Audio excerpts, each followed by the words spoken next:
तारीख कौन सी है, दिन कौन सा है, महीना कौन सा है, आप सभी जो है ऐसे करते करते करते सालों के साल निकल जाते हैं, लेकिन आपको ये नहीं पता चलता है कि ये तारीख, दिन, महीना निर्धारित कैसे होता है। अगर मैं आपसे पूछूं भारत का नेशनल कैलेंडर क्या है, यानी कि भारत का राष्ट्रीय पंचांग कौन सा है, तो वो शक संवत है। कभी आपको दिमाग में सूझा कि शक संवत जो है हमारे यहाँ पे क्यों चलता है, जबकि हमारे यहाँ पे तो विक्रम संवत की बहुत ज्यादा बात होती है। विक्रम संवत जो है कुछ लोग इसको बहुत ही ग्लोरीफाई करने के लिए बताते हैं कि 57 वर्ष आगे है, ठीक है। मैं इसमें कोई ग्लोरीफिकेशन की बात करता नहीं, दरअसल जो है कोई भी कैलेंडर रेफरेंस पॉइंट बताया होता है कि उसका रेफरेंस पॉइंट है कहां से, रेफरेंस पॉइंट का बोले तो जीरो से उसको पीछे लिया गया है या आगे लिया गया है। जैसे मैं बात करूं तो विक्रम संवत जो है वो 57 बीसी, यानी कि जो है वो जीरो से 57 साल पहले चले जाओ, ठीक है, जीरो से 57 साल पहले चले जाओ। तो सीधी सी बात है, अगर 2026 में अगर आप 2057 जोड़ोगे तभी तो उसको पकड़ पाओगे ना। मोटा सा कांसेप्ट है, अगर आपको थोड़ी मैथमेटिक्स आती होगी। तो जीरो से 57 वर्ष पहले जो है विक्रम संवत शुरू हुआ था, यानी कि तब जो है राजा विक्रमादित्य ने जो है शकों को हराया था। शक कौन थे, तो मैंने जो है आपको हिस्ट्री में बहुत डिटेल में पढ़ा रखा है। तो शकों को जो हराया था, शक देखिए ब्रांच थी जो वेस्ट से जो भारत में आक्रमण करने आई थी, ठीक है। और उन्हीं की दूसरी ब्रांच थी, देखिए शक ने ही भारत में जो है साका जिनको कहते हैं, उन्होंने भारत में सत्रापी सिस्टम शुरू किया। इस सत्रापी सिस्टम में जो है एक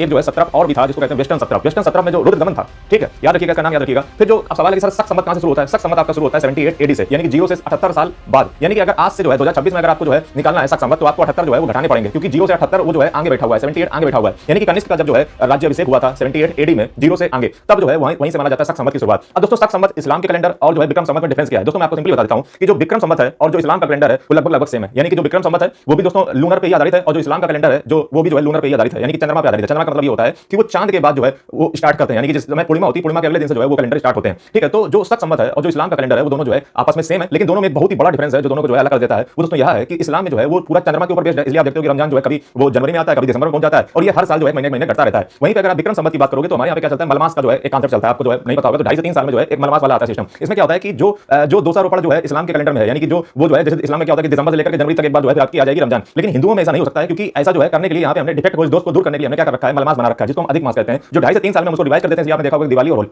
दिवाली जो है कभी अक्टूबर में जाती है, कभी नवंबर में जाती है, क्योंकि हम उसको करेक्ट कर देते हैं हर 2.5 से 3 साल के बीच में। यानी कि इस्लाम और विक्रम संवत के बीच में जो कैलेंडर है आपने डिफरेंस पता कर लिया है कि जो इस्लाम का कैलेंडर वो पूरी तरीके से लूनर पे बेस्ड है, लेकिन हमने विक्रम संवत में वो लूनर पे बेस्ड था, लेकिन उसको हमने गलत ना होने पाए, इस्लाम की तरीके से ना होने पाए, इसलिए उसको जो है हमने क्या कर दिया कि उसको जो है डिफेक्ट को दूर करने के लिए अधिक मास यानी कि मलमास का जो कांसेप्ट उसमें डाल दिया। साथ ही में मैं आपको ये भी बता दूं कि